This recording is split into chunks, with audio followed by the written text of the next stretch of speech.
A warm welcome, all dear learners. Thank you for all the support you are providing me for the growth of this channel. So, this is Dr. Reena's Physiology. Physiology Synapse to Success is the official Telegram group where I provide all the notes for the lectures I am taking. Today, our topic will be secondary active transport, continuation of the primary active transport, which we have considered in the last lecture.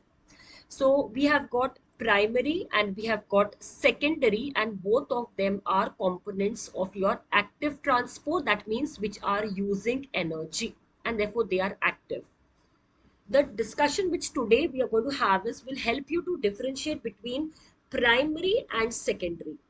Primary mein what was the concept? That was a direct hydrolysis of ATP. So primary was primary because it was causing a direct hydrolysis, matlab ki direct breakdown of energy in the form of ATP. Abhi secondary is why secondary will be the agenda of today's lecture, and you will be covering an important SAQ, and you will be covering one clinical based question.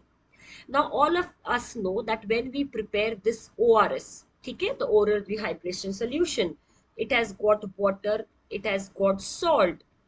What is the reason of adding sugar to it?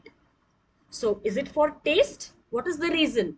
That question should click into your mind, that what is the physiological basis of adding sugar to ORS? And we will be completing today with that.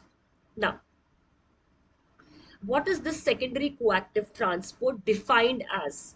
It is transfer of one solute against its concentration gradient by using the energy that is generated by the gradient of another solute. इसका मतलब there is transport of two molecules, or in two molecules में से one molecule will be transported against the concentration gradient. One molecule will be transported against the concentration gradient, and one molecule will be along the concentration gradient.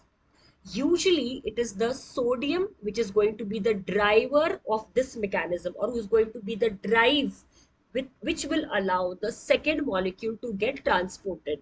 So basically हमको एक second molecule को against the concentration gradient लेकर जाना है, और हम मदद लेंगे एक ऐसे मॉलिक्यूल की जो मूव होगा along the concentration gradient, and उसकी एनर्जी से हम सेकेंड मॉलिक्यूल को जो अगेंस्ट कंसंट्रेशन ग्रेडियंट जाना चाहता है उसको लेकर जाएंगे.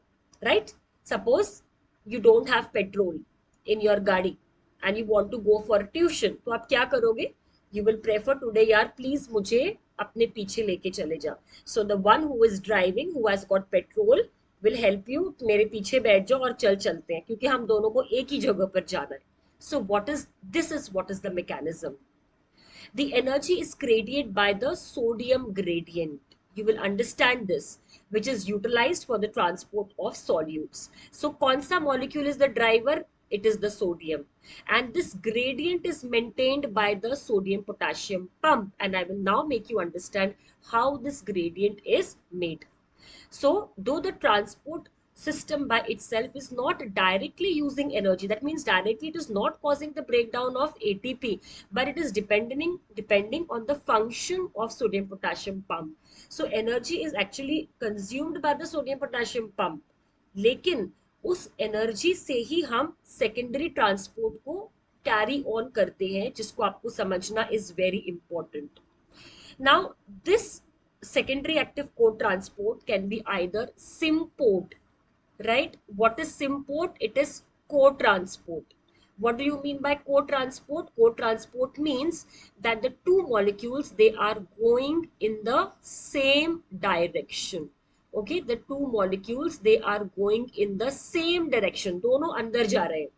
Very common example: sodium glucose, sodium galactose, sodium chloride, sodium iodide symporter, which you get in your thyroid gland, sodium amino acid, sodium bicarbonate, and maximum of these transports are usually found in the GIT, that is in the small intestine, right, where you are going to bring about absorption, and in the PCT where sodium is used for reabsorption of chloride, phosphate, lactate, right? So the second molecule is against the concentration gradient and the sodium is the driver. So first is a co-transport, second is the counter transport or an antiport, which is also termed as exchanger. Here, there will be two molecules, but the direction of movement will be different. That is, one will move outside and the other will come inside. Okay, so one is going to move outside and the other is going to come inside. So the direction will be different. Therefore, it is called an antipode or counter. And again, it is secondary and energy dependent. Commonest examples: sodium hydrogen exchanger, chloride bicarbonate exchanger, and sodium calcium exchanger, which is especially found in the cardiac muscles. Sodium chloride bicarbonate chloride आपको RBC में मिलेगा. Sodium hydrogen exchanger, this is actually coupled with sodium bicarbonate reabsorption, and you're going to get it in the PCT and you're going to get it in the small intestine. So what is the definition of secondary coactive transport? What are the two types, symport and antiport? Now how is the mechanism? So we shall try to understand the mechanism through very simply. First, we try to understand with the help of this intestinal epithelial cells. Whenever you are drawing the epithelial cell, please keep in mind that one side should be the blood, that is the interstitial side, which is always called as the basolateral side. इसको मैं इसलिए बोल रही हूँ because the sodium potassium pump is always on the basolateral side, and the other is the luminal side having a brush border. The sodium potassium pump is always present on the basolateral side. Now what happens that this pump, it throws sodium outside. It is throwing sodium outside, and while doing this it is breakdowning the energy, that is ATP. So as the sodium is going out, what are the effects of this? As the sodium is thrown out, there is a decrease in the concentration of sodium in the ICF, isn't it? Because sodium bahar chala gaya, and sodium is a positive ion, so it is creating two gradients. By decreasing the concentration of sodium inside, because it is throwing it outside, it is creating a concentration gradient. And because sodium is a positive ion and a positive ion is going out, it is also creating an electrical gradient. So by the use of the sodium potassium pump, you are creating an electrical gradient and concentration gradient. These two gradients are actually responsible or favoring the movement of sodium inside. That means because of these two gradients, क्योंकि आपने sodium concentration को अंदर कम कर दिया है, naturally जो बाहर का सोडियम होगा, it will move down along its concentration gradient from high to low. Now this can occur when sodium binds to this SGLT, that is sodium glucose cotransporter 1. One is in the intestine, two is in the kidney, in the PCT. But this molecule will function only when another molecule binds to it. And that another molecule is glucose. It can also be galactose. So actually किसको अंदर आना है? Glucose को अंदर आना है. Glucose अंदर अकेला नहीं आ सकता है because this SGLT will not function till both of these binding sites are occupied. अब इसको अंदर आना है तो सोडियम क्यों बाइंड हो रहा है? बिकॉज सोडियम की कॉन्सेंट्रेशन आपने कम कर दी है. That means primary driving force क्या था आपका? ATP break down and pumping the sodium outside, but the energy was consumed directly by the primary active transport. By the consumption of that energy, you are creating two gradients, electrical gradient and concentration gradient, that are allowing the sodium to move along the concentration gradient. And this gradient is so strong that it can allow any other molecule to move inside, and this is coming against its concentration gradient. So now you understand that when you add glucose to ORS, what happens? What happens? जैसे आपने ORS के solution में glucose डाल दिया, इस glucose को reabsorb करने के लिए आपको सोडियम चाहिए, राइट? सो अगर आपने ग्लूकोज को ऐड कर दिया, सोडियम आपका जो सॉल्ट है वो अपने आप अंदर आ जा रहा है. इसका थर्ड फायदा क्या हो रहा है? इसका नेक्स्ट फायदा है that sodium and glucose they are osmotically active, और जैसे ये रीअब्सॉर्ब होंगे water itself will undergo reabsorption due to osmosis. So by just adding glucose, you are favoring the reabsorption of sodium as well as water, and therefore glucose is added to ORS, and it is just not to activate your taste receptors, but this is the physiology, right? So co-transport में क्या concept था? Energy is driven, right, by primary active, and that is utilized in the form of gradients which are created, which are taking the two molecules, that is sodium and glucose, inside. So you can just summarize the steps because we want to write the answer also. So when you write the answer, how shall you remember?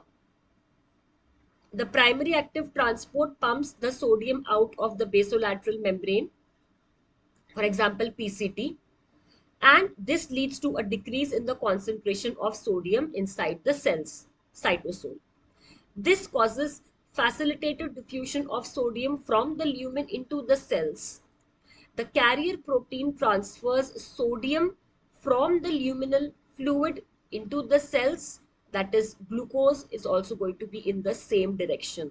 Now since the transport depends on the primary active transport of sodium, it is called as secondary active transport. So the main energy is provided by the primary active, which is allowing the secondary active to be, or the glucose to be, reabsorbed. Now here you can see this is the muscle cell, that is the cardiac muscle cell, and you can see that this is an example of antipode, that is sodium calcium exchanger.